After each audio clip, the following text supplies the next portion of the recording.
From the 1011 Now streaming studio, this is The Night Beat.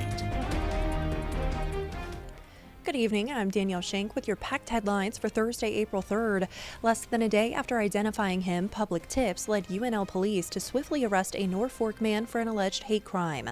21-year-old Cale Wacker, who isn't a UNL student, appeared in court today, charged with third-degree assault with a hate crime enhancement, a felony under Nebraska law. He's accused of approaching a group of students early Sunday, using a homophobic slur and slamming one person to the ground. Wacker is out on a $5,000 bond. And the man at the center of this week's manhunt is back in the news, this time for multiple Facebook marketplace scams. Investigators say the 43-year-old faces 5 felony theft charges for using bad checks to steal cars and power tools.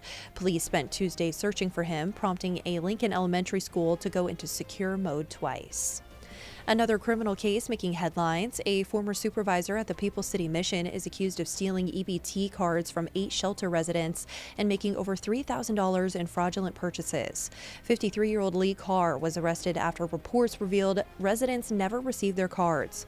He faces public assistance fraud charges and is no longer employed at the shelter. And a dangerous fire broke out early this morning in northeast Lincoln, destroying a home. The blaze near 44th and Adams is believed to have been caused by spontaneous combustion of materials used to make ammunition. The fire ignited just before 3 a.m. with live ammo going off.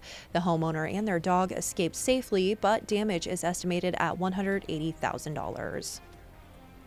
Now shifting to legal matters, the Nebraska Supreme Court heard arguments today on Lincoln's firearm ordinance. The Nebraska Firearms Owners Association argues it violates the Second Amendment and the state's constitutional carry law. The city contends the association lacks standing as no one has been prosecuted for violating the ordinance. A district court dismissed a similar lawsuit for the same reason. State lawmakers are scaling back voter-approved ballot initiatives with bills to weaken paid sick leave and minimum wage already advancing. Next up, medical marijuana.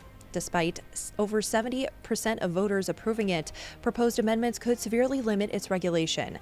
General Affairs Committee Chair Rick Holdcroft wants to ban smoking and reduce qualifying conditions, citing concerns over recreational use. Supporters argue this undermines voters' will.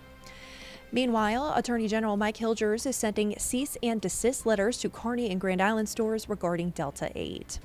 Also happening today, lawmakers passed a bill to protect hospitals that buy discounted drugs through a federal program. LB 168 bans manufacturers from denying coverage and prohibits sellers from demanding data for purchases. It passed 42-5 and takes effect immediately.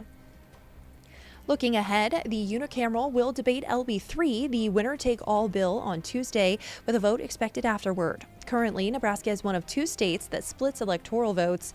The bill would change that. The outcome could influence future presidential elections. A familiar name is entering the race for U.S. Senate. Dan Osborn is making another run, this time against Senator Pete Ricketts.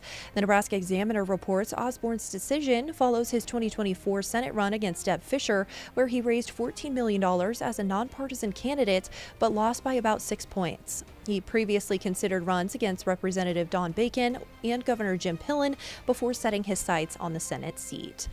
Now, that race won't appear on the Lincoln primary ballot, but several city races will. For a breakdown of candidates ahead of the primary election next Tuesday, check out the 1011 Voters Guide.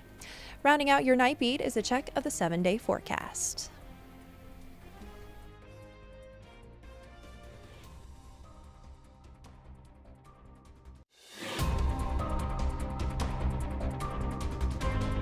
You've been listening to The Night Beat.